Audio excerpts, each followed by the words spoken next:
Good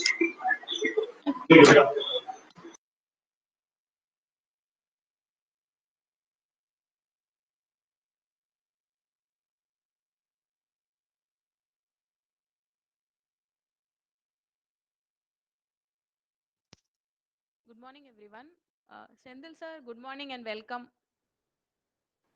Good morning, madam. Good morning. Very good morning. Good morning, sir. So, 2 minutes wait பண்ணலாமாங்க sir? Okay, madam. No problem. No problem, madam. Thank you, thank you.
Ma'am, Lata ma'am, can we start, ma'am? Yes, ma'am. 69 of them. Okay, we will start. Okay, ma'am. So, a very good morning to all the participants on this third day of the 5-day online FTP on vehicle electrification and smart grid, a path towards sustainable future. The first session of today is power management in microgrid, which will be presented by Mr. S. Sendil Kumar. I'll first brief about Mr. Sendil Kumar. So, welcome, sir. Welcome to this course. Thank you for accepting our invitation. Thank you, madam. Thank you, madam. Thank you, Good sir. morning. Good morning, sir. So, Mr. Sendil Kumar is a graduate engineer with BE in Triple E from Annamala University, Chidambaram, a postgraduate diploma in electrical energy management and energy audit from Annamala University, and postgraduate in ME Power System Engineering from College of Engineering, Gindi, Anna University. Presently, he is an assistant executive engineer at the Load Dispatch Center, SLDC, Tamil Nadu Transmission Corporation Limited, Tamil Nadu State. His present job includes operation of the state grid with merit order dispatch principle, dispatching of generation and balancing the hydel, thermal, gas and central generating stations to meet the state demand in an economic manner, analysis and declaration of available transfer capability for inter and intrastate transmission lines, transmission line element maintenance, chart preparation on monthly as per systems condition, certified the transmission availability on monthly basis for inter and intrastate transmission lines. He has attended various national and international programs. He's done a study tour about renewable energy to Germany during 2017. He has over 20 years of experience in renewable energy. His areas of interest include grid management, power system planning, power quality analysis, and integration of renewable energy. So, we are very pleased to have you amongst us, sir. Thank you very much. As a person with such a rich industry, or I would say government, much needed experience, I think this session will be very, very useful. And appropriate to all the participants in terms of smart grid. Over to you, sir. Thank you, madam. Thank you, sir. Thank you.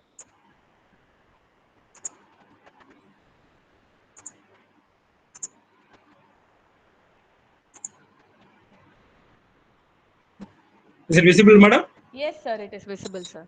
Yes, madam. Very good morning to everyone.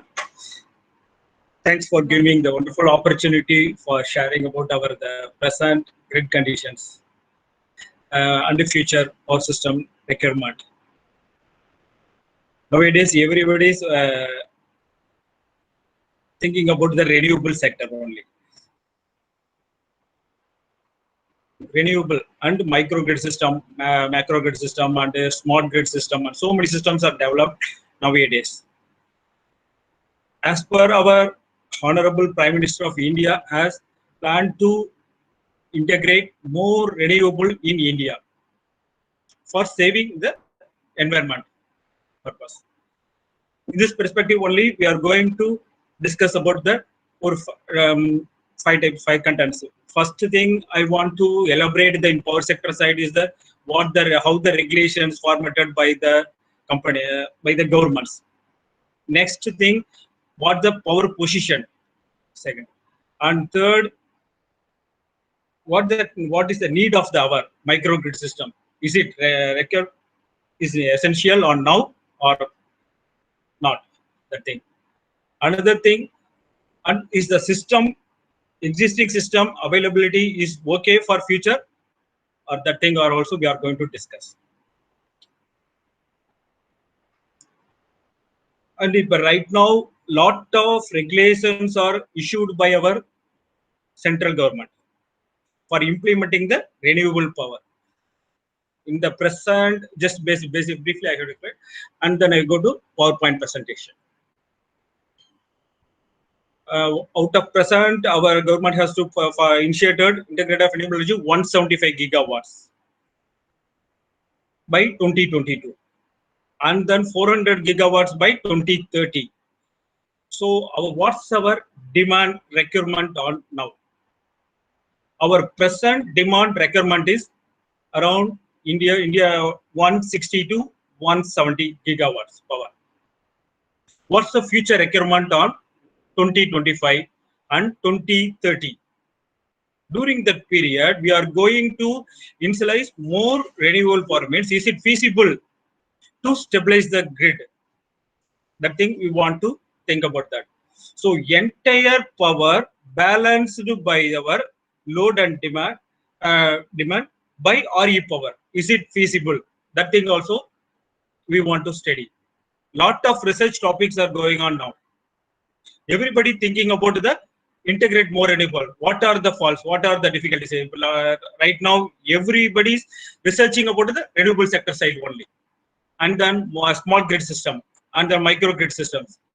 Now I am also pursuing a PhD in Anna University. I am also doing the microgrid system only by using conductor systems. So everybody thinking about the microgrid system. So what are the requirement is there? That thing also, everything I want to elaborating on the step by step and powering of future and that thing also. So first I want to discuss about the regulations. First, present Indian power system. The focal point of Indian power sector. Just I briefly only I explain, and then I come to the main topic of that session. Policy making, main policy making by the central government, that is CEA, Central Electricity Authority, and state government, State Electricity Regulatory Commission. Two things are the regulators. In system operator side, in India having the 5 regions: Eastern region, Western region, Northern region, Northeastern region, Southern region. Out of 39 states in India and 7 union territories.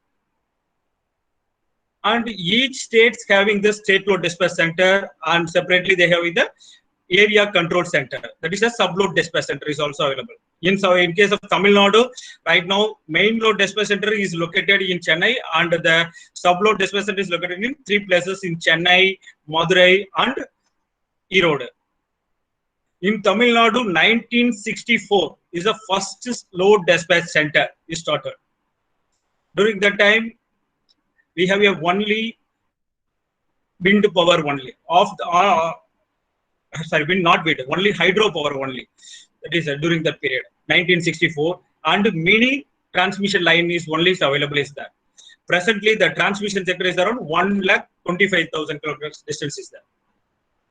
And the generation sector side is three sector side. Three types of generating plants are there. Central generating station owned by the NTPC, NHPC, NPCIL. So many companies are there. NTPC and so many power plants are there constructed by the central generation. And the state generation, every state has owned thermal generator, hydro generator, wind generator, coal, biomass, wind, solar, everything they have to generate. And private players has considered a lot of thermal power plants and wind. In most of the wind and solar plants are constructed by the private players only. In the transmission sector side is developed by above 400 kV, developed by only the central transmission utility previously. Now every state has to develop the 400 kV transmission network, and in India, Tamil Nadu only is the first state to construct the 765 kV line from North Chennai to Arilur, Arilur to Coimbatore line.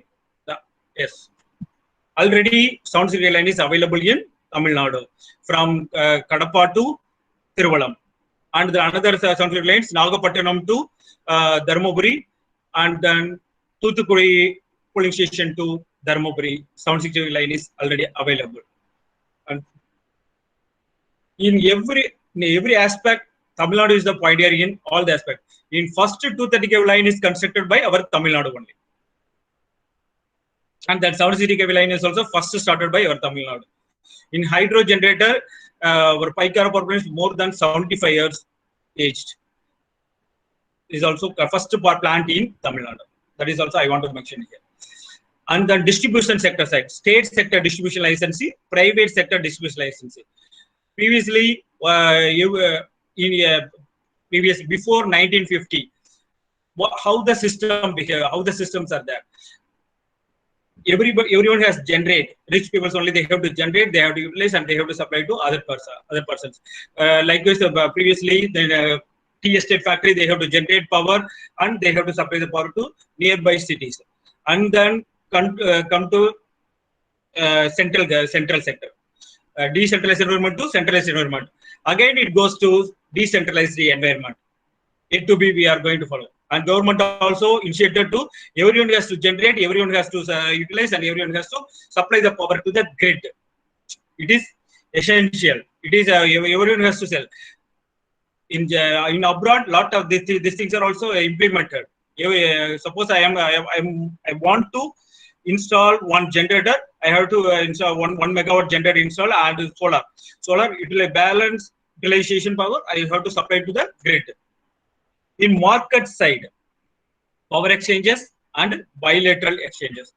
Bilateral exchanges are the mutual agreement with the exchanger and the power plant with the utility. Power exchanges. Presently, 2 power exchanges, and yet to be one more power exchange is coming. That is, one is a power exchange and Indian Energy Exchange. Second, and third is a power trading companies. Third, PTC. 3 companies are going to be commissioned. So these are the focal point of the Indian power sector. Next, where the energy resources in India? Most of the coal reserves are available in Jharkhand, Orissa, West Bengal, Chhattisgarh, parts of Madhya Pradesh, and lignite is available in Tamil Nadu and Gujarat only. In more hydro resources are available in northeastern region, but northeastern region demand is very less only 1,500 megawatt only. Our southern region demand is around 50,000, 54,000 megawatt, and western region demand is 55,000 megawatt, and northern region is also 50,000. So total 50, and then eastern region is also lesser only 20,000 megawatt, 25,000 megawatt only. And northeastern region, Sikkim, Bhutan have the vast untapped hydro potential estimated to about 35,000 megawatt, about 80,000 megawatt in Sikkim, and about 15,000 megawatt in Bhutan. And then we go to power supply position in India. Present installed capacity is around 370 gigawatts. Out of 370 gigawatts, coal part is 98,525 megawatt. That is a 198 gigawatts. And hydro perspective 45 gigawatts, and gas 25 gigawatts, diesel 0.510 gigawatts, and lignite 6.6 gigawatts, nuclear also 6.7 gigawatts, and the renewable sector side, solar right now is 34 gigawatts, and wind 37 gigawatts. And biopower is 10 gigawatts, and small hydro is 4.6 gigawatts. The solar, as per our central plan, is 100 gigawatts we are going to install before 2022. Right now we are reached this 34. Yet to be reached the 66 gigawatts in solar, and wind 37 gigawatts right now is there, and it will go to 70 gigawatts is required. Percentage wise, we are going to see the installed capacity. Renewable sector is at 24% of the 370 gigawatts in renewable power. So we want to install more renewable power, and then only possible to supply every one. And present, just we go to Tamil Nadu installed capacity right now of 32,042 megawatt installed capacity is available. And then Tamil Nadu is the pioneer in renewable sector side. Tamil Nadu is only the rich RE state. In ACS, India is the 4th state in RE state. Renewable sector is a 41% Tamil Nadu part actually. It is.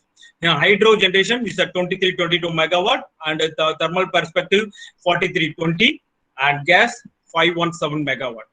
IPP 747 megawatt, and CPP 986 megawatt. So out of 32,042 megawatt, Tamil Nadu owned generating station is a 8,892 megawatt. In central generating part supplied by our Tamil Nadu 6,186 megawatt, and nuclear part is 1,708. Kudangulam is a 2,000 megawatt, and the MAPS Kalpakkam Attack power plant is a 440 megawatt, and additional one Bhavani power plant is also yet to be commissioned, that is a 500 megawatt. And the balance quantum we are going to purchase through long-term open access, medium-term open access, short-term open access. And renewable energy sources are wind 8523, solar 3845, and cogen 721, biomass 266 megawatt. That is around totally renewable part is 13,350. What is the demand of Tamil Nadu? Right now it's a 16,500 megawatt. So out of 16,500 megawatt, our renewable part is also 13,350. How much quantum is supplied to the Tamil Nadu demand? 40%. 40 to 50% is also coming. Sometimes it will reach the 4,000 to the out of 8523 megawatt, 4,000 megawatt is coming. And the solar part is also, so out of 3845 megawatt, 3,000 megawatt is also coming. So totally above 50% will supply to Tamil Nadu to meet out the entire demand. So yet to be we reach the full demand meet out by the renewable energy sources. In Tamil Nadu is only the first state to do that. Out of 370 gigawatts, 87 gigawatts in the RE power. In Tamil Nadu, 37 gigawatts, 41%. So total Tamil Nadu contributes to country is a 15% of your RE installed capacity. Just briefly, I go through that. The growth in conventional sector past 5 years period from coal side 170 to 210 gigawatts is there, and gas side is minimum only is there because the gas availability is very lesser compared to northern region to southern region. In megawatt side, wind power and solar power only hugely increasing and rapidly growing, increasing, yet to be researched quantum. And nuclear is also another 2,000 megawatt is considered at Kudangulam power plant. It will be there also planned to commission by 2025 maybe. And then growth in conventional thermal power plants also growing, and now it is going to reduce the conventional power plant.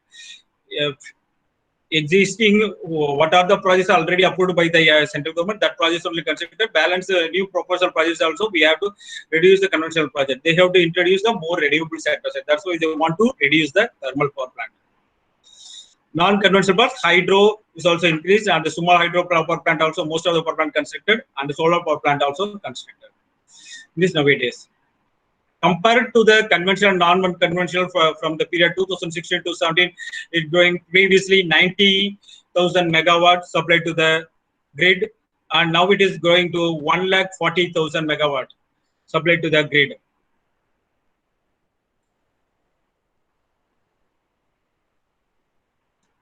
and then everything, everybody, suppose I am coming from the utility, so everybody thinking about that. So how the pandemic situations we are going to facing other situation, how we are going to manage the critical condition. This condition previously we are going to better now. No, this is the first time the entire India and the entire world also facing on this pandemic situation. From 22nd March onwards, the started this the pandemic situation, the COVID-19. During the COVID situation, 22nd March 2020, Janata Curfew started. And the 25th March to 14th April 2020, first complete India lockdown. During that period, our demand 165 gigawatts to 110 gigawatts supply reduction, around 40 gigawatt supply reduction, load demand reduced due to lockdown in industry sector side, lockdown in commercial sector side, lockdown and commercial and agriculture. Lot of sectors are in lockdown. So everybody is in locked in home only. So that's why home load only increased and domestic, commercial and other loads are also decreased.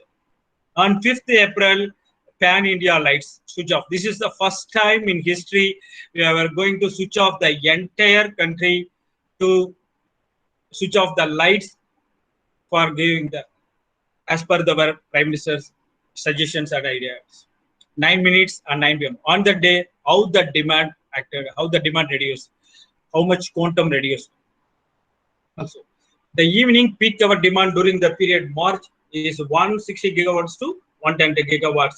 And the previous month, the Western region is every region is having a lot of variations are there. And then April slightly increasing. Some partly industries only they're going to open. After that, they will reach to 110 to it will going to 130 gigawatts of power. And during the Janata Curfew, 22nd March 2020, this is the first time in the history lockdown the entire system. On the day, the load reduction is about the peak demand suppressed is 20 gigawatts and reduction is energy consumption is about 300 gigawatts of power. And the demand is also reduced on that day is very meagerly compared to previous day and then Saturday and Sunday. The Sunday's demand is also very less. Actually, 30,000 megawatt is also reduced. On 25th March to 14th April by 31st July 20, the peak demand crashed into for the period February to June period. During the March period only heavy load crash. After the April month only slightly increasing and growing on that reach that demand. And 5th April Pan India light switch off event, that is around 31,081 megawatt demand reduced on that event reduction. The total reduction in all India demand occurred during the event was 31,089 megawatt. All India demand started reducing from 2045 hours and minimum demand of 85,799 megawatt was recorded at 2110 hours. From 2030 hours onwards, the load reduction is started and 2150 it also started. So during the period, a lot of comments are coming. So suppose in case of everyone switched off, the entire grid going to be collapsed and the high voltage condition is also there. But everything we are going to smoothly manage with the hydro power, increasing the hydro power and during the switch off time reduce the thermal power. So easily we are going to manage the critical situation. And the challenges in the post-lockdown release is the load generation balance assessment. We are not going to exact that is forecasting is also very difficult on the time. How the demand variation is there or not, we have to check very critical on the time. But we are going to manage in Paka. Lockdown release may be in different stages or different states. Loads would depend on the economy recovery in time scales of months to years. Solar and wind expected to pick up. Back it down to the coal fire plants under load demand scenario. And peak season declaration also it is difficult on that period. Normally, that is the summer period is a more demand we are going to have. Actually, we are expecting around 175 gigawatts. But on the summer period, we are better the demand only the 110 to 130 gigawatts one day. And the planned outage also we are going to stop that. Emergency LC only, line clear only we are going to give and we are going to apply the LC, take out the LC. The transmission line falls also emergency part only we are going to applied and educated. And the construction part also stopped. Periodic stopping of line service. And then solar eclipse last last month, the 21st of June 2020. On the day, the solar reduction, as per our estimated solar generation reduction, is 11,943 megawatt. It will reach, actually, it will reach also near to on that only. So average ramp down rate is a 102, and the average ramp up rate is a 104 megawatt on that instance. So 17,315 megawatt to 18,777 megawatt is there in the 1358 hours. From 18,000 megawatt to it will reach 8,415 megawatt. So around 10,000 megawatt load reduction is there. 11,043 megawatt, 943. Expecting more than that, 12,002 megawatt we are facing a reduction on that time. All India solar generation on the time is also it itself actual. That is a forecasted. This is a actual map. During that time, actually our demand is also 16,800 megawatt. Almost 18,800 megawatt is there previously 20th June. On that the solar eclipse day, our generation is around 6,900 megawatt is only there. Compared to the previous day, 12,000 megawatt load reduction is there. So and the next to come to the our today's session topics, the power management in microgrid system for present and future. Why the microgrid system as a requirement? That is out of present 370 gigawatts generation capacity, and daily energy met is a 4 trillion watt hour, and then our extra high voltage transmission system 4,10,000 circuit kilometer line constructed. So lot of lines, our entire India countries, lot of transmission lines are constructed. Future based on the 4,400 gigawatt supply generation constructed plant also coming. So we are going to introduce more transmission lines. There is no land. So that's why we want to introduce microgrid system, macro grid, mini grid system, and the smart grid system introduced. And everyone has to generate. In this aspect only, we are going to introduce microgrid system. So need of energy management in microgrids. The microgrid concept is introduced to have a self-sustained system consisting of distributed energy resources that can operate in an island mode during grid failures. Example, previously we have a lot of slides have seen during the pandemic situations, very critical condition is there in 2012, 30th and 31st of July, entire northern region, eastern region, northeastern region also entirely blocked down, except southern region, other regions are blocked. On that period, India is two modes are there, one synchronous mode and asynchronous mode. Southern region is synchronous mode, and northern, east, northern, east and western regions are in synchronous mode. To 31/12/2013 only synchronous mode. One grid, one nation. Now it comes to the one grid, one nation. So during the critical condition also, southern region without facing any difficulty on the blockdown. And before implementation of ABT mechanism, a lot of blockdowns are faced before 2000. After implementation of ABT mechanism, there is no blockdown. So in this perspective, right now, lot of transmission lines are constructed, a lot of thermal power plants are constructed. So in this aspect, I am going to, suppose in case of any constraints arises in the grid, I am going to affect it. So in this perspective, we are not going to face. So we are going to establish the microgrid system in the district wise and area wise and state sector wise. We want to develop means it will much helpful to safeguard the system and save the nature also. Another thing, to manage the volatility and intermittency of your renewable energy resources and load demand various uncertainty quantification methods are summarized. It serves as a resource for faster system response and recovery. Microgrids add another dimension to the obvious benefits of energy generation by increasing efficiencies and reducing energy losses during a transmission and distribution. Microgrid power system. A microgrid is a group of interconnected loads and distributed energy resources within clearly defined electrical boundaries that act as a single control entity with respect to the grid. Microgrid connect and disconnect from the grid to enable it to operate in both grid connected or island mode. It is easily accessible and user friendly to all everybody.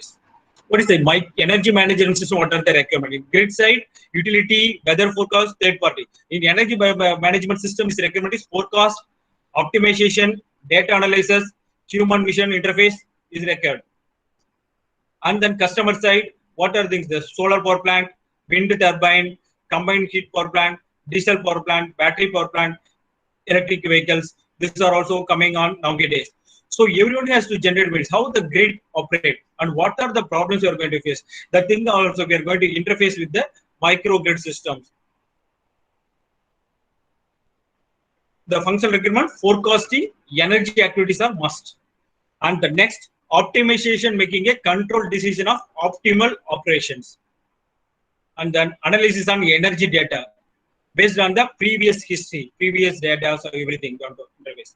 And human vision interface is also required to analyze what the previous day, what the previous week, what the previous month, what the previous year, what the previous 5 years back. Every year we are going to analyze and we have to find out the result, what the next day demand and the next hour demand, next block demand. Everything we are going to be able to forecast through the human vision interface.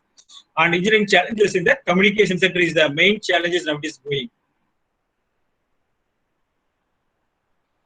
And difference between the microgrid and the smart grid. Microgrid is localized system and smart grid is a combination of micro and mini grid. Two things. And presently 100 smart cities are developed and some cities are also fastly developed with the smart grid system and some states are slowly going on. And then overview about the microgrid system. And why the microgrid systems also required. Scheduling, avoid the transmission congestion, avoid the transmission complaints, distribution complaints also avoided by implementing the microgrid system. And the distribution energy resources management is the main task. Right now, the state legislature centers to monitor the generation and demand and depending upon the transmission line availability. In future, after implementation of more microgrid system, distribution energy resources management is must. On the day, in every distribution regions having the have to establish that distribution energy resource management.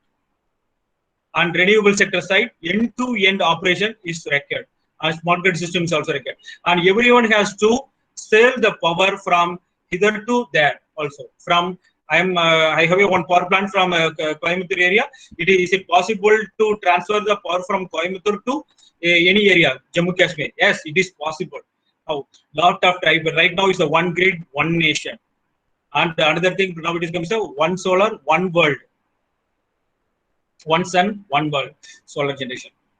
So the trading act is also very simplification by the central government. Right now, the real-time market.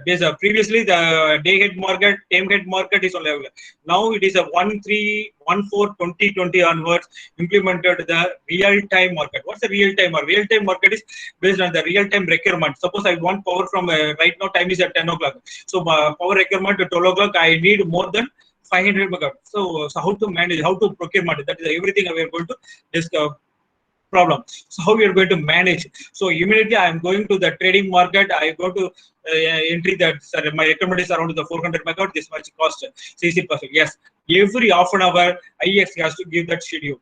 Within the 6 block, after 6 blocks, we are going to get the power from the other utilities through power exchange. It is easily accessible. So everyone has to purchase and everyone has to sell power. So we are also able to purchase. In Germany, already implemented. In UK also, UK. Suppose we have a more surplus power, so you have to supply to grid and you have to earn the money from the utility and through exchange also. Everything they are going to implement. It is easily we are going to power from that. And the grid management is the main aspect.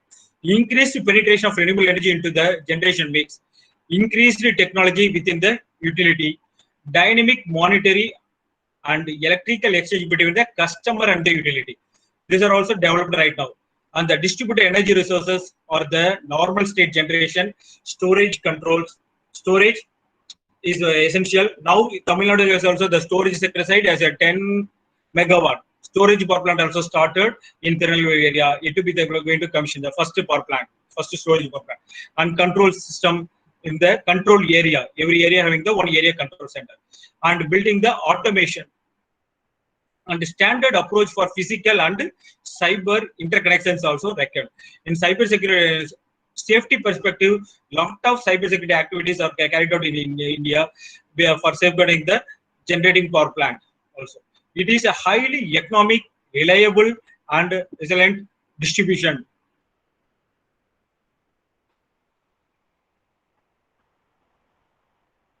And the definition of microgrid, there is also already discussed. And the mini grids tend to be home or village capable, whereas advanced microgrids include complex controls, balancing load and power, and can interconnect with the small microgrids and the larger grid and utilize their own power without any interruption and without any interrupts. And advanced microgrid is a combination of a mini grid and the smart grid. Microgrid generation types. Technology neural. Various renewable generation sources may be integrated with the solar, wind, combined heat power plant, and waste to energy geothermal. Geothermal is a small modular and portable units will provide the foundation for the microgrid generation. Low temperature geothermal requires a less deep well steam and may be installed quickly. And energy network. So if you start the microgrid system, energy network we are not required. Within your area, we have to develop the system through our distribution system. Where we have to power flow through a two-way power flow in distribution sector side. Transfer from passive to active control in the distribution. Distribution becomes a transmission resource also after implementation of the microgrid system. It is increased local renewables, residential, commercial, and industrial. Again, the resource to solve power issues locally. Microgrid cells. What are microgrid cells? Ideal for village, rural community, university campus, business park, electric cooperative, municipality, utility distribution, military base. These areas are also right now we have started to implement the microgrid system and owned by the customer, developer, utility, and investment trusts also. And right now the railways also started the own generation through solar power plant. Communities of the microgrids, networked microgrids, aggregated microgrids participate in grid and market support. Trans-active markets individually, each efforts unique capabilities, central management. The interconnected village renewables enabled the microgrids, small city microgrid, biofuels complex, and then solar and thermal power plant and coal power plant is there. Coal power plant, lignite power plant also there. So and building commercial area. And then industrial area. Everything we are going to join together with the nearby village areas. We have to generate the power and utilize that power area. And rooftop revolution in India itself, our present plan targeted about 40 gigawatts by 2022. Right now, it is around 10 to 15 gigawatts only is coming. It will reach the balance 30 gigawatts power. In India, 100 gigawatts of solar power is injected in the Indian grid within the next 2 years. And 100 India smart city projects is going. Out of 100 city projects, presently right now the 10 projects are fastly growing in the northern region, and in Tamil Nadu is also started this project in activities in Coimbatore and Salem and Madurai, and these are also areas that started the smart cities activities. Determined to develop 100 smart cities and a huge investment carried out. For the pillars of institutional, physical, social, and economical infrastructures, everything they are going to carry out that. And very wide stakeholders consultation is being carried out in the ministry, and the suggestions and views of consultants, academics, IT companies, and the common man are being taken at part to arrive at a working definition of a smart cities. It is now apparent that there is no unique definition of smart cities, and that it is a process deploying the intelligent information communication technology (ICT) to help citizens realize their full potential at work, home, and at leisure. The main instruments for implementing this program will be integrated intelligent information communication, citizen engagement, inclusive environmental sustainability, and public-private partnership. What are the sustainable communities? Integrated electric water building location. Planned communities are more efficient. Buildings participate with energy supply. People take a proactive role in their community. Improved economic output compared to unplanned communities, incorporates all consumer requirements. Everything is based on the sustainable communities. And the smart cities mission strategies. Redevelopment project, city renewal, old slum areas, core city areas, and retrofitting project, city improvement, local area planning, and greenfield project, city extension, satellite towns, integrated townships area, 250 acres minimum. The 150 acres for any northeastern cities also, and 250 acres for these cities for the retrofitting projects, and redevelopment project 25 acres for these cities. City-wide smart solutions at least one.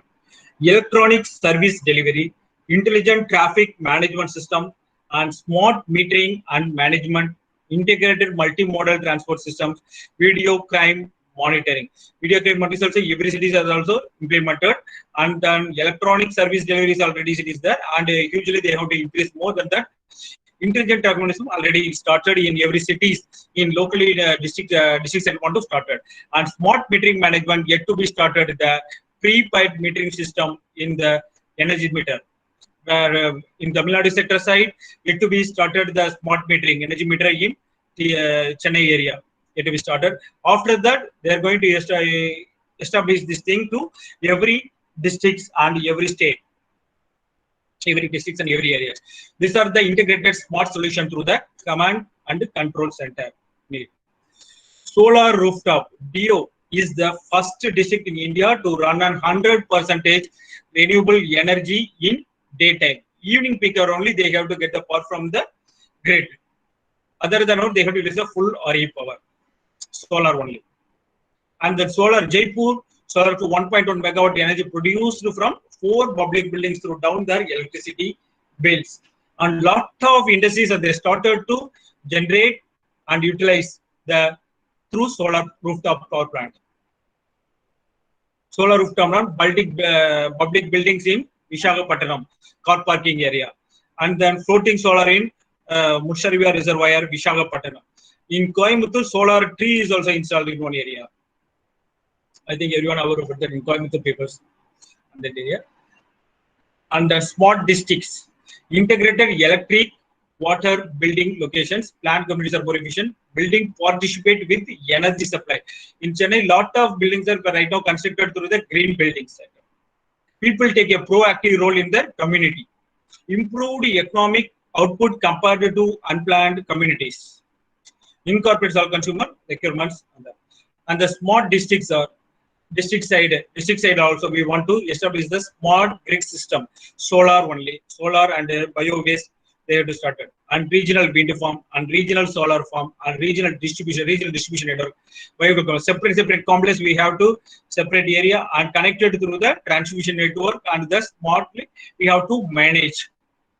Smooth management and in real time. It is essential in district sector and the village sector side and everywhere.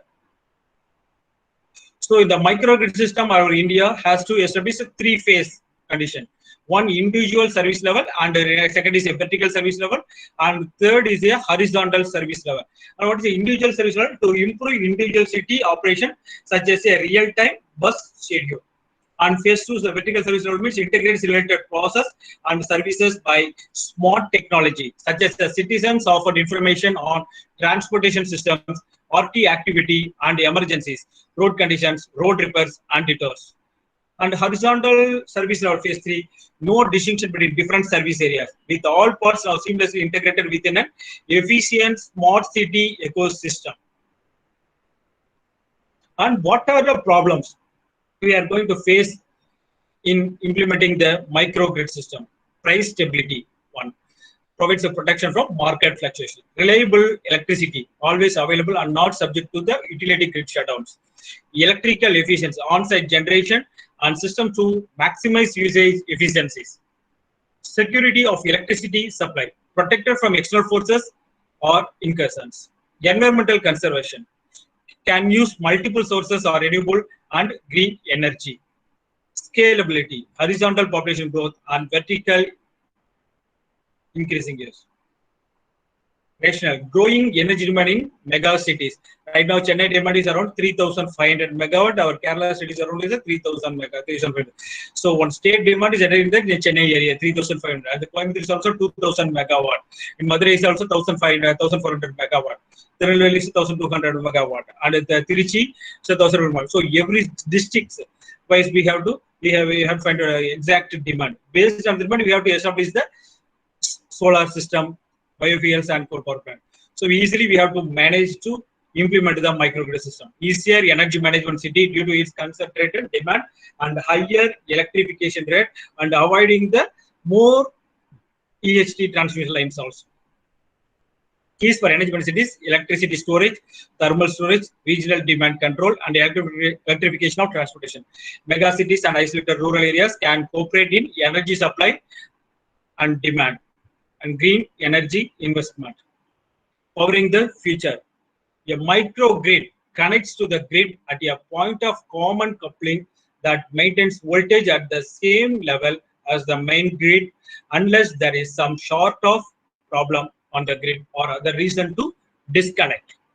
A switch can separate the microgrid from the main grid automatically or manually, and it then function as an island. Many microgrids today run on diesel or other incumbent fuels, meaning they are not practical for supporting everyday activities and are more appropriate for short-term emergencies. Expect further growth in microgrid projects as renewables become even more cost-effective to deploy.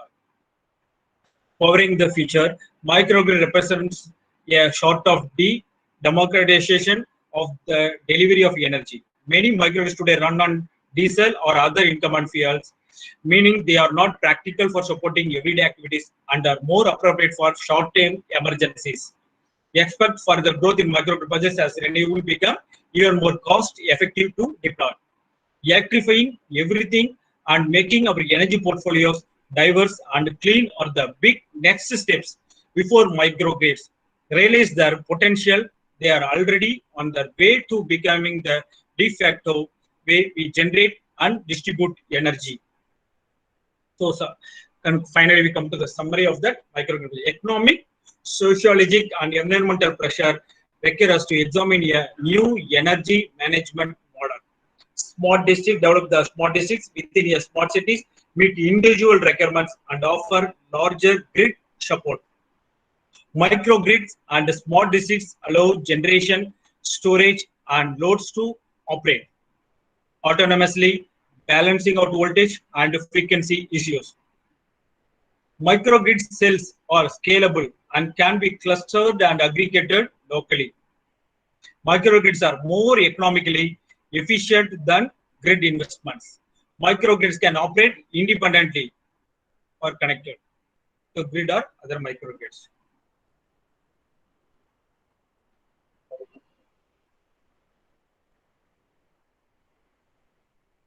Madam?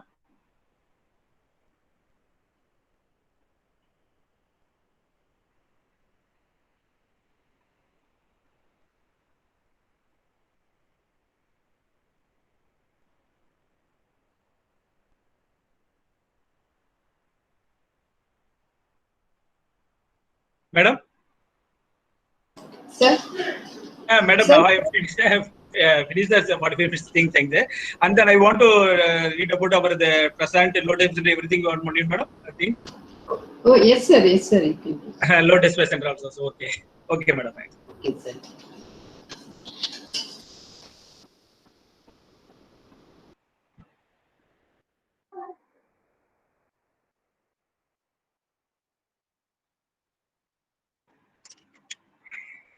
Thank you. And then I have to present load dispatch center. Previously, I have to explain about that microgrid systems and everything. I have to explain all the things.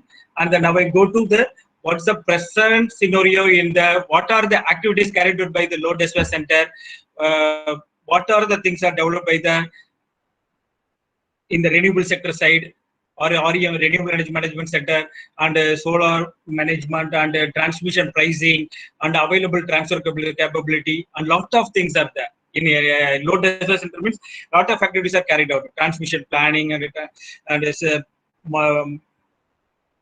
demand side management, energy management system, demand forecasting, lot of activities there is a character. How we are going to manage and everything. That thing I have to go step by step on it. Okay. Load dispatch center is started in 1991. The term load dispatch center was used for the first time in the amendment with the effect from 15 October 1991 in the Electricity Supply Act 1948. And 1998 only apex body to ensure integrated operation of your power system in the respective areas of jurisdiction. 1990. And the Electricity Act 2003 mandated the establishment of the NLDC, the RLDC and the SLDCs, and also defined the role and responsibilities of each. And 2005 only started the National Load Dispatch Center, was designed as the apex body to ensure integrated operation of the national power system. In 2008, Pradhan Committee recommended ring fencing. Why we are going to initiate ring fencing? Ring fencing is the independent system operator. In abroad, every university has implemented the independent system operator. In Tamil Nadu, in India, independent system, centralized system only is that. Future it will comes to independent system operator system. They want to develop based on the Pradhan Committee recommendation. And then 5 regions. Sir. Madam? Sir, slides. Yeah, okay. Okay, sir. Okay, madam. Thank you, sir. Okay, madam. And hierarchy of the load dispatch center in India. First is the National Load Dispatch Center, and the Regional Load Dispatch Center, and the State Load Dispatch Centers. Regional load dispatch centers in India, 5 regional load dispatch centers: Southern Region Load Dispatch Center, Eastern Region Load Dispatch Center, and Western Region Load Dispatch Center, and Northeastern Load Dispatch Center in Western Region. So 5 load dispatch center. And in Southern Region, having the totally around some state is there: Karnataka, Tamil Nadu, Kerala, Pandi, Telangana, Andhra Pradesh, and Goa partially. These are the states in the Southern Region Load Dispatch Center. In Western Region, some say mainly Western Region is mainly participated in the Maharashtra and the Gujarat mainly. And Eastern Region, Chhattisgarh is a more thermal power plant that there is own self. There is a more thermal power plant is there, and more regional manage the thermal power plant only. And right now one more line is also now constructed, that regular Pugalur line also. Everything our it is 800 kV HVDC line. This is the first 800 kV HVDC line. Each line carries a 6,000 megawatt is possible. And then this is the National Load Dispatch Center has to monitor and control the entire India for the transmission line and the demand and the evacuation transmission system, management, transmission management system, everything they manage by the entire. They only allocate the power through power exchange corridor and transmission management, and everything above 400 kV they are carried out. Below 400 kV, concerned states has to take over that steps. This is the Southern Regional Load Dispatch Center. They have to monitor everything of the Southern region, Tamil Nadu, Kerala, Pandi states. This is State Load Dispatch Center of Tamil Nadu. Entire Tamil Nadu center. So what are the things they are going to carry out? First thing, the reliable, uninterrupted, and quality supply is the main aspect. And based on the follow the strictly grid discipline. And as per the ABT regime, follow the rules and regulations based on ABT regime to maintain the system in real-time information. And during the critical condition analysis, efficient decision making is must in the for the system operator. And the maximum economy, how to operate the maximum economy. During the condition we are going to operate the, which one is higher cost, which one is lower cost also, you are going to, by way of experience, they have to calculate immediately. Suppose hydro cost is minimum, okay, we have to increase, if hydro source is available, we have to increase hydro power. If the source is less, means we have to get the power from other source, other area. So everything they have to carry out by the system operator. And what are the rules and regulation framed by Indian Electricity Grid Code? Apex body responsible for integrated operation of power system in the state. The classes I have mentioned separately, class 2.7, and the real-time monitoring of the grid. If the time permits, they have, everyone has to slightly go through and what are the regulations, how we are going to manage these things are also regulations is there.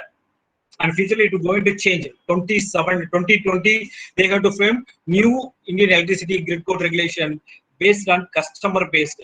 And before 2003, industrial utility based. And 2003 it's a customer based. It is private players based on 2000, and now it is based on customers based on the rules and regulation framed by the IEGC. Real-time monitoring of the grid and the supervision and control of the intrastate transmission system. And Tamil Nadu is also yet to implement the intrastate transmission system. And the scheduling of power resource regulations, power scheduling of power, CGS power, and interstate power from the power purchase from other region to this region. What are the regulations we are going to follow? Everything is framed by the scheduling of power. And the periodic reports. Every day we are going to prepare the report. What the today requirement, what the previous day requirement, what the next day requirement, what the how we are going to manage, what are the difficulties today facing, what are the difficulties tomorrow we are going to avoiding the difficulties. Everything we are going to develop and submit to the based on the rules and regulation of IGC. Submit the report to the SRPC and the Central Electricity Authority and the Central Electricity Regulation. Everything. And the state energy account carried by the Southern Regional Power Committee. SRPC. Based on the SRPC report, we have to check and we have to calculate and we have to pay it on the prepare the energy state accountment and demand estimation and demand management. Everything the rules and regulations are there. Class 5.3, 5.4. This is the demand estimation. Demand management is the must 5.3 class 1. In case of any violation is there, immediately they have to apply 5.4 of IGC to the concerned states. So they have to manage in a Pakam manner. And open access, variation in CRC and the state electricity regulation, separate regulation is there, and dissemination of your data as per the ECGC, and power system analysis, various clauses of IEGC and the state electricity grid code also there. Documentation procedures and the commands and regulation, various regulations by CRC and SACRC. Okay, what is a national and regional state load dispatch center game? To understand the day-to-day operation of your power system and the control actions to be implemented on the system to meet the minute-to-minute variation of the system load demand. What is the objective of the load dispatch center person, system operators? To have an overview of power system operation control, to model power frequency dynamics and to design power frequency controller, to model reactive power voltage interaction and the control actions to be implemented for maintaining the voltage profile against varying system load. These are the main objective, and the main activities of load dispatch is dispatch, operational coordination, communication and SCADA. Communication SCADA is the most important. If communication failure, the entire data going to monitor and control, monitoring and control the system is very difficult nowadays. Previously, we are going to have very less systems only available, less transmission IDs only available. So easily we are going to manage.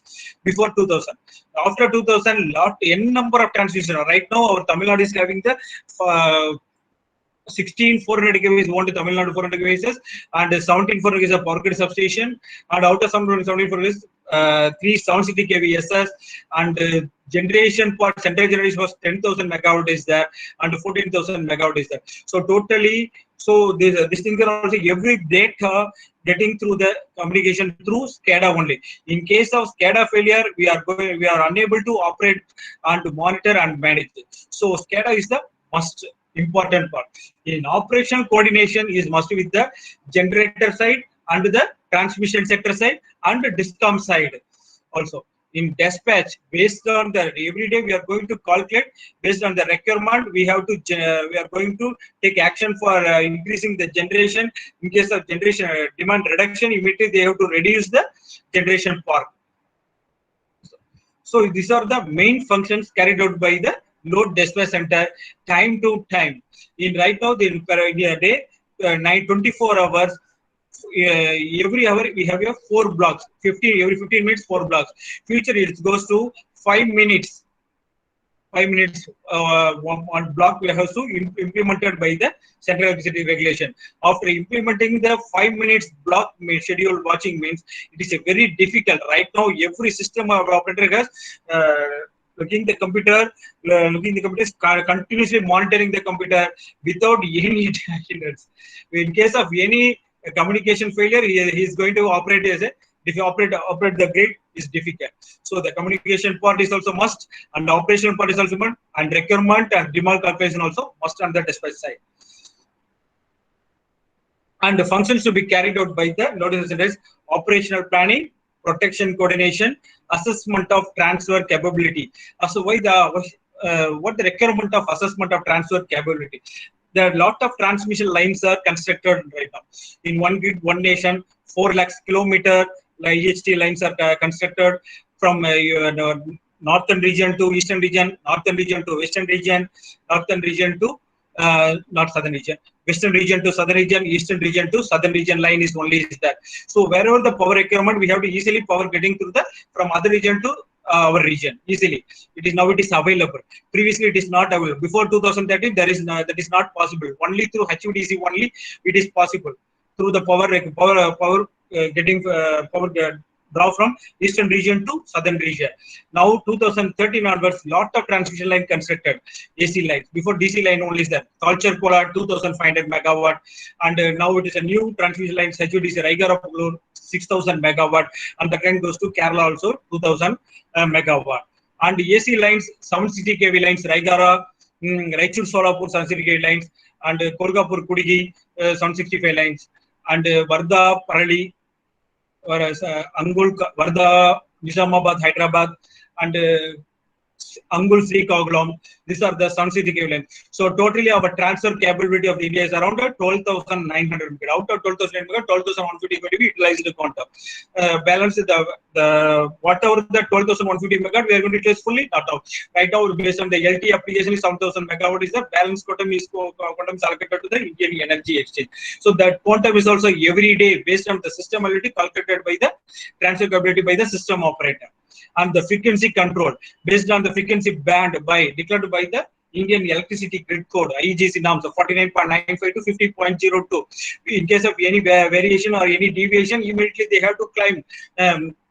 They have to find to the utility. So we are going to strictly follow the rules and regulations for manage the frequency and voltage control. What are the voltage control? Plus or minus 3% only.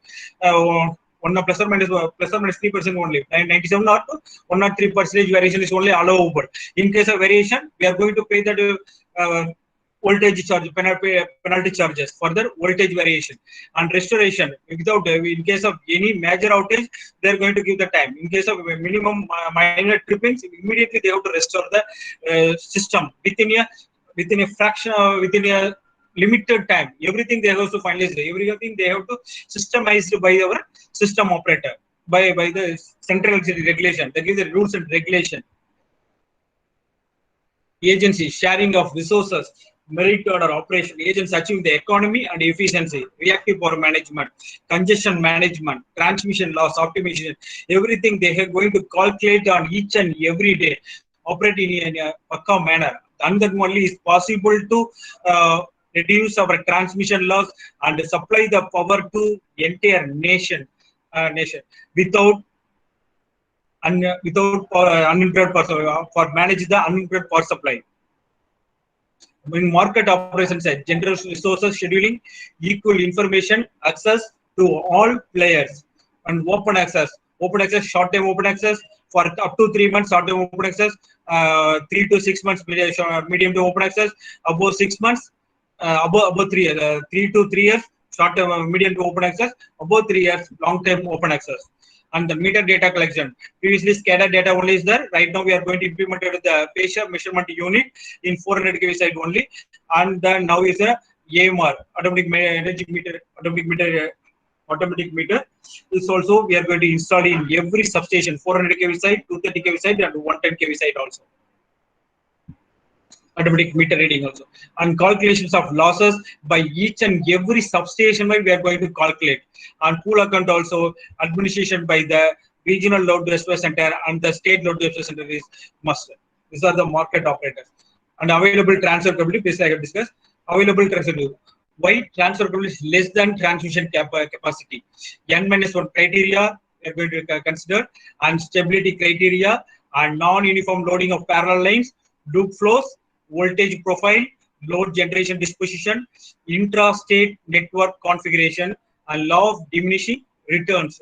The two things are there different. Transmission line having the designed by the manufacturer designed one quantum capacity. Suppose twin-mode conductor that's manufacturer designed 1000 megawatt only they have to mention. So our system operator has to design check that line capability. We have to declare that is a 874 only is a possible twin-mode conductor based on that impedance also. That is a three condition they are going to consider. One, thermal limit, voltage limit, stability limit. They have to decide, check that the power transmission every conductor. There is a thermal limit is a twin-mode conductor is 874 megawatt, and voltage limit is a 720 megawatt, and stability limit that is a surge impedance loading that is a 515 megawatt for the twin-mode conductor, and quad versibus conductor is 2500 megawatt, and quad-mode conductor is 1900 megawatt. So these are things are also everything we are going to collecting the conductor wise data and analyze that analyze cumulatively, add all the data and discuss and power flow, analyze the different conditions, n-1 condition and contingency condition, and what are different conditions we are going to analyze and declare the available transfer capability. That is nothing but available transfer capability, total transfer capability minus transfer reliability margin.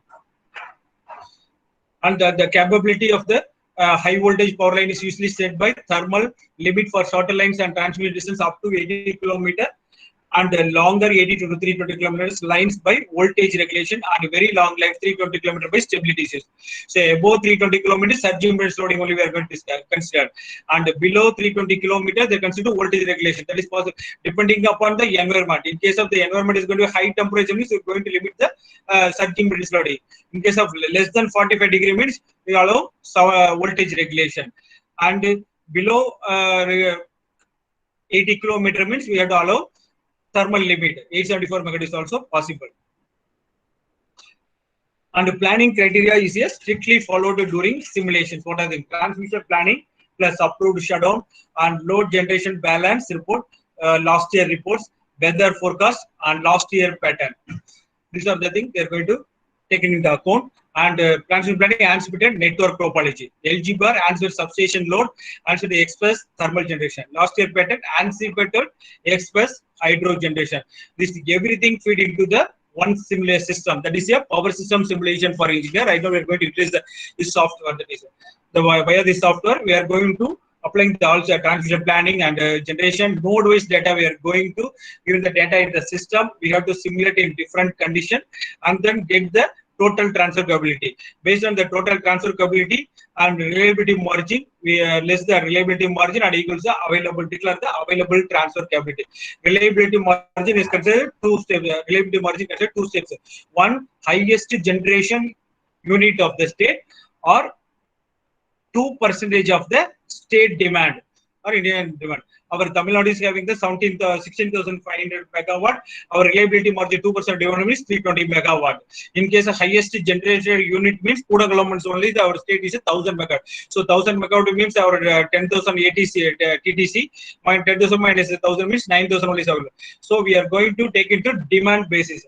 So demand is a 320 megawatt. So 10,000 minus 320 means 9,000, 680 megawatt. We are going to allowable for the available transfer to Tamil Nadu. These things are also considered through the simulation analysis. And the available transfer capability is total transfer capability less reliability margin.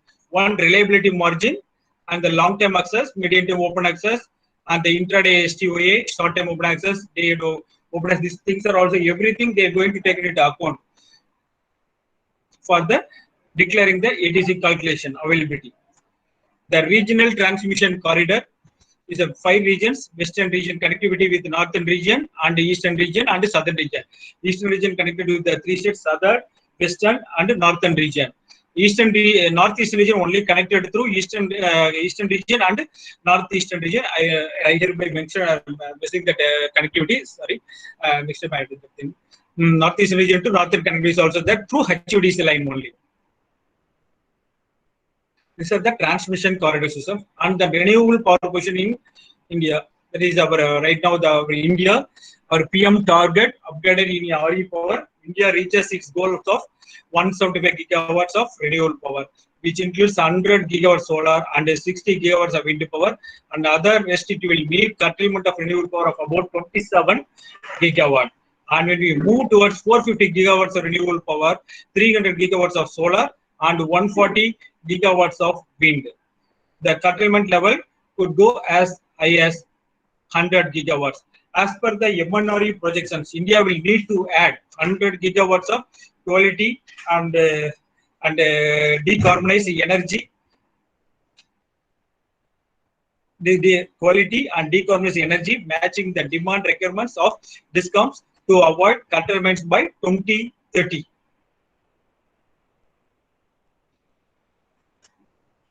The RE power target in Tamil Nadu, wind right now is 85 megawatt and yet to be reached the 11.9 gigawatts. In solar, presently 3.8, yet to be reached the 9.4 gigawatts. In biomass side, 0.65 gigawatts. Total cumulative RE capacity target 21.95 gigawatt power by 2022. So our demand is right now is 16,500 megawatt. So within 2 years, our demand going to be reached around 18,000 megawatt only. So our RE generation capacity is at 21.95. So during the daytime, it is easily managed with the RE power only. So Tamil Nadu is the pioneer in RE rich state. So we are going to manage with the RE power only by 2022 during the daytime only. Other than peak hours, how to manage? What are the available in the thermal stations and the gas stations and the central generation stations? How we are going to utilize? Is it possible to reduction? That thing is also right now we are going to lot of studies are going to reduce the thermal power plant and coal power plant and manage with the systems, and every state and a hydro power plant also established 35,000 gigawatts. Means easily we have to get the power from northeastern region to Tamil Nadu easily. Northeastern region to eastern region to southern region. 6,000 megawatt is possible from power either to there and there to here is easily possible. Growth of the RE power target from 2015 to 2021 to 22, past 60 years. 7 years from 2015 38 gigawatts only is there, and then 46.32 they have planned, and then 2020 they are targeted 141.59 only target, but we are reached very less, only 87 gigawatts only, above 50%, but it will not reach around 90%. So but right now due to COVID situation, it is unable to reach this target 2021 141.959, but we will reach on 2022, easily reach that 175 gigawatts. We are lot of actions are carried out by the renewable sector side. So easily we are going to reach that target 175 gigawatts by 2022. The red marks are the rich solar power, more RE power are installed in that area, available sources. Wind power density is also more in Gujarat area, Karnataka, Maharashtra, and Andhra Pradesh, and Tamil Nadu area is also the more renewable power sector side wind. This yellow, dark yellow, orange is Gujarat side is also high solar percentage is there, and Tamil Nadu side is also slightly is there for 4.5 to 5%. In Ramnad area and Madurai area is also more renewable sector implemented solar generators. And wind energy, TNEB, TANGEDCO pioneer in promoting wind renewable energy programs. Tamil Nadu conducting natural meteorological topographical settings for wind power. Tamil Nadu is the leader, top state in wind power due to the attractive policy initiatives of Tamil Nadu state. Single window system, attractive feed-in tariff, wheeling and banking mechanism. Tamil Nadu is also best suited for offshore wind power. The policy is under finalization by MNRE, Government of India. In Tamil Nadu, 4 passes are available. Palakkad Pass, nearby Coimbatore area, Kambam Pass, nearby Madurai area, Sengotai, and then by Tirunelveli area, and Araloimoli is also nearby Tirunelveli, Thuthukudi area. So the 4 passes are main in Tamil Nadu. In Palakkad area cover Coimbatore and Tindikkal, and Sengotai, Tirunelveli and Thuthukudi, Araloimoli, Kanyakumari, Radhapuram and Muppandal, Theni, Theni, Kambam, and Andipatti, Shishore, Rameshwaram, Umbugar, and Mullaikad. RE constraints, renewable energy constraints. 1 minute.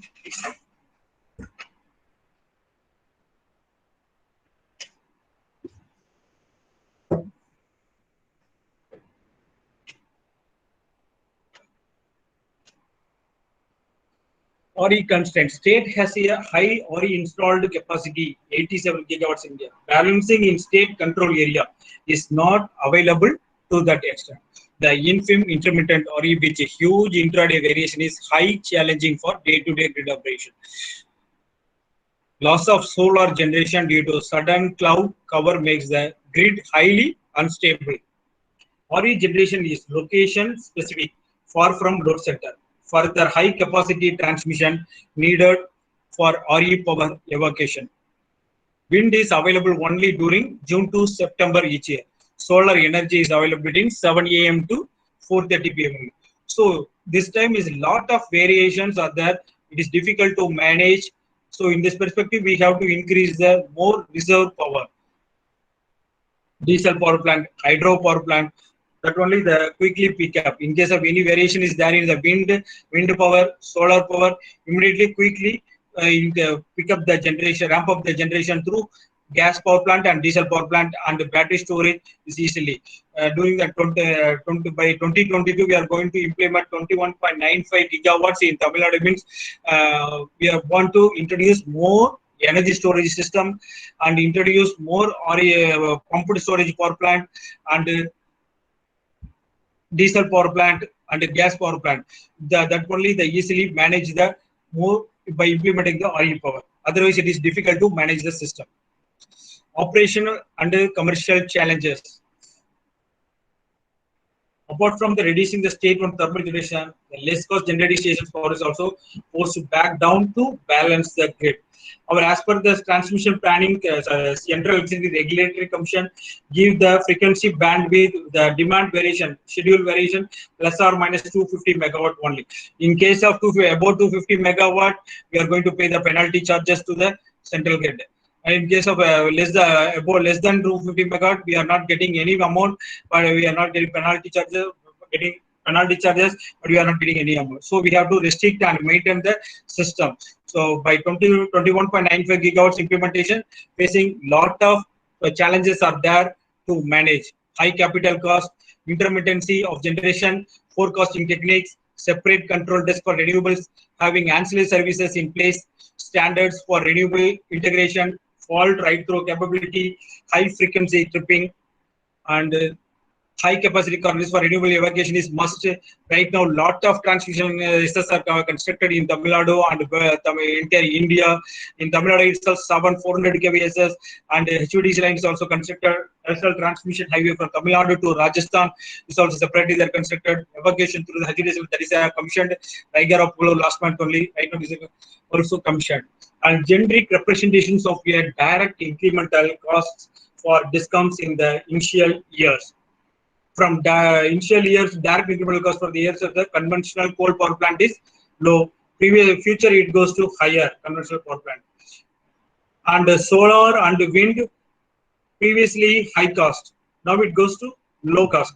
So we are going to potentially benefit in later year. So by implementation of wind and solar, definitely we are getting more benefit on that time. So by implementation of wind and solar, we are getting less cost power, and we are able to earn the money by implementation of microgrid system and mini grid system also, and implementation of smart grid system also. And issues in large scale intermittency, renewable integration, intermittency variability, and ramp rates, wind power not coincident with peak load uncertainties, never match. Load generation balance, reactive power management, and fault right-through capability, plants connected by remote concentrated locations with a weak transmission network, renewable plants, providing lesser grid support during system disturbances and exigencies.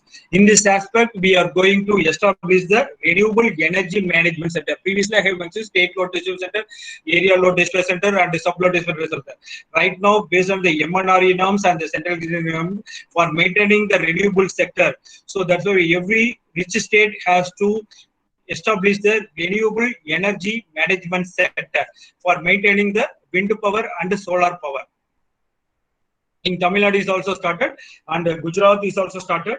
Right now in Chennai and Madurai is the load center. And the logistical integration way forward at 35% renewable energy penetration. Presently, the Indian electricity is well secured from the renewable integration. We are getting geared up to meet the challenges once the renewable energy penetration crosses the 5-digit mark. Systematic scheduling based on accurate forecasting holds the key. We are looking for potential collaborations for development of accurate forecasting models, especially for wind. Development of environment-friendly and cost-effective storage solutions are another area we are willing to collaborate in. This is the our Renewable Energy Management Center. They are going to forecasting and scheduling the wind and solar power only.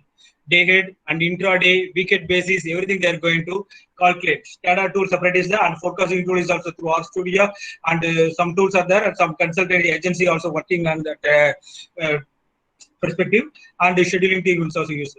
In RLDC, REMC SCADA is there, and main and backup RLDC SCADA is also there and available in Bangalore, and SLDC SCADA is available in Chennai, and sub REMC scheme in Madurai and Erode.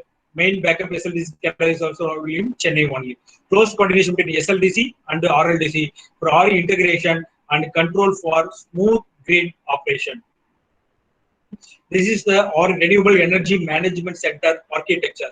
First thing, forecasting tool that goes to the RE scheduling tool, and REMC SCADA through ICCP will be connected to conventional scheduling application and a load dispatch center SCADA, and distribution interconnector unit also. By RE developer, every day RE developer has to give the schedule. Based on the schedule, we have to feed into the system and consolidate and interface the system to find out the exact forecast demand through this architecture by software. And the next thing, automatic generation control. This is for during the any crisis arises on the time, we have to automatic generation control system has to support to the grid for maintaining without interruption, without disturbance. In case of any high generation unit outage or any high voltage, extra high voltage line outage time, this AGC will support to manage the grid without any interruption, without any disturbance. So it is easily managed through. Right now, central generation only implemented the automatic generation control, and need to be implemented in Tamil Nadu, 2 stations in Mettur and Chennai thermal power stations. Already it is under process. It will be implemented. In case of any variation, immediately, automatically they have to pick up and manage the system. This is the architecture, how they operate the automatic generation structures. From AGC, SLDC has to directly, in case of any variation, SLDC has to give the signal or automatically get the signal from frequency variation or voltage variation, get the signal from the SCADA and goes to a LAN via LAN network that ICCP logical control module, and logical control module get the data through the SCADA AVR unit, and immediately they have to pick up the generation and manage the system without any hindrance. And the scope, setting up of AGC system, establishing ICCP with the SCADA EMS system, receiving all required real-time data for SCADA EMS system over ICCP, supply and commissioning of RTU at the generation plant, developing a logic at the RTU into derived unit-wise subpoint from plant set point received from automatic generation control. And the next step in our renewable sector side, we are going to establish active network management. That is under process. This is the first time in India. Abroad, it is established active network management for RE. It need to be implemented in Tamil Nadu is the first state to implement the automatic network management in RE. That is under process. need to be started. Real-time coordinated intelligent control platform that controls flexible control elements like renewable energy, distributed energy resources, etc. Actively manages network devices within their safe operation limits, ensuring overall grid stability. Conclusion for that, forecasting and balancing mechanism are an essential tools to aid the integration of the increasing amount of wind energy. Forecasting helps us to make renewable energy appear more like a conventional power station. Storage technology to store the renewable energy have to be cost effective, and available transfer capability margins between regions to be revised practically in hour to hour and minute to minute. It is possible within the present system. Madam, thank you for giving the wonderful time, madam.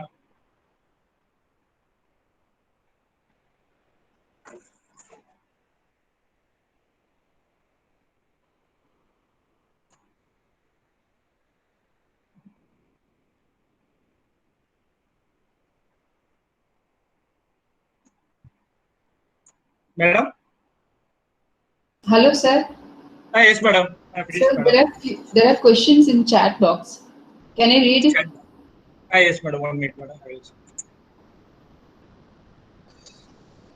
How we can make the smart cities more energy efficient compared to conventional cities? Jagdish Gudiyar. Smart cities, presently conventional cities only is there. Right now in Chennai, covered 3,500 megawatt sources available, 3,000, 5,000 megawatt sources available in Chennai city. And our demand requirement is around 3,500 megawatt. So, through conventional power plant only. In case of any conventional power plant outage, means it affect our environment, affect our water pollution. So lot of problems are coming nowadays. Previously it is not there. After installed the more renewable power only, we are facing lot of difficulties. In this aspect, we want to implement smart cities. Smart cities, how to implement smart cities? To implement the solar power plant. The solar power plant through a solar rooftop in every high-rise buildings. It is possible. And green building, it is possible to reduce the demand. So every house, every building, high-rise building also generate their own power and utilize their own use, and then surplus power supplied to other nearby neighbor house also it is possible. So by implementation of smart cities only, smart grid and the microgrid only possible to make the smart cities possible. If you are not able to implement the rooftop solar in city side, it is difficult, because right now the transmission line construction is also difficult.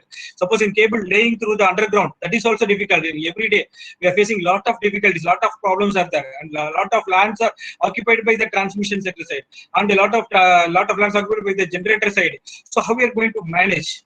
So that's why we are going to establish a smart city is here now. This essential and important on nowadays. Okay. And then what are the various issues during islanded operation of a diesel generator in microgrid?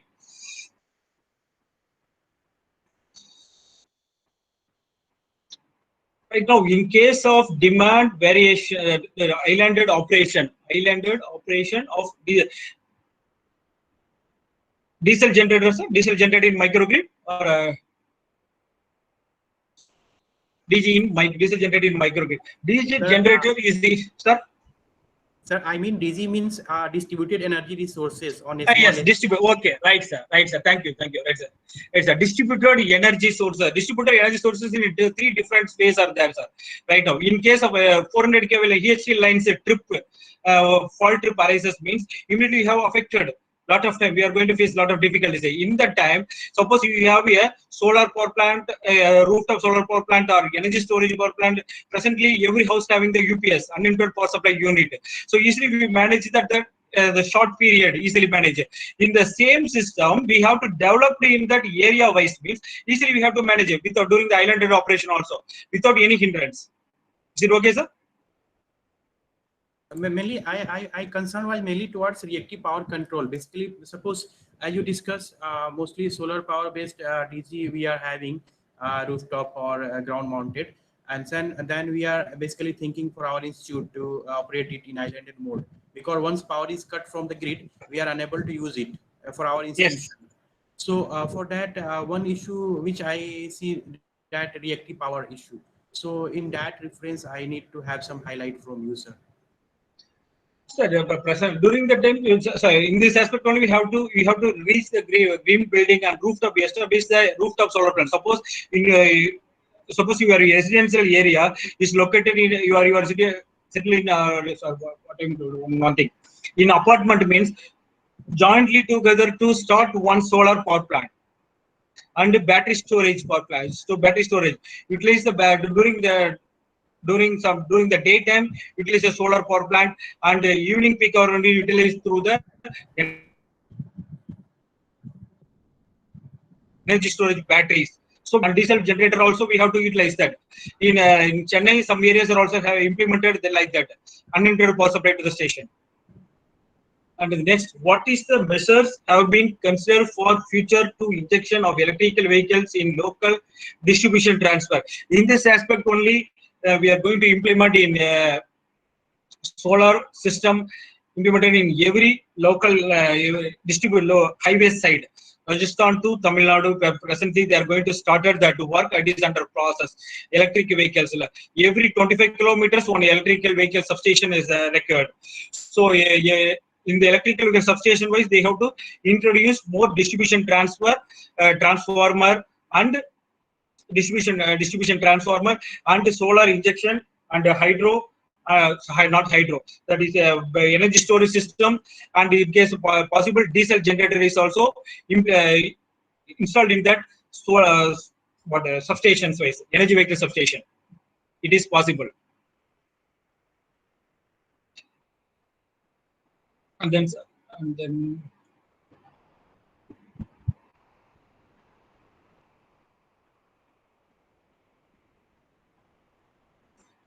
okay, madam. Any supporting document for reference for implementing charging substation for every? Yes, it is available in the MNRE regulation. Is there? Ministry of Non-Renewable Energy website is it is available. If you need, I will send it through the copy to you. There is no problem. It is under right now. It is under process only. Lot of studies are also going, and NREL, North American Renewable Energy, will be limited separately. USAID also jointly work together for this implementation of the substation for every 25 kilometer. Separate project is going on, sir, now. Thank you, sir. Thank you, madam. Thank you, sir. Thank you so much for the informative session. It was very, very useful, very practical and real-time data you've given us. Thank you very much, sir. Thank you, madam. Thank I you, think madam. the participants will take back a lot of facts and real things. So thank you very much, sir, for your time. Thank you, madam. Thank you, madam. I Welcome, think madam. you're Thank you. working from office. Thank you. Yes, madam. Yes, madam. Thank Yes, you, madam. sir. Yes. Thank you. Thank you so much. Yes. Yes, Thanks sir. for giving me the opportunity, madam, Thank for you, sir. delivering this wonderful time, madam. Thank you, sir. Oh, Thank you very much. okay, madam. Okay. So thank you, participants. We'll resume back by 11:30 in the same link for the next session. Thank you all.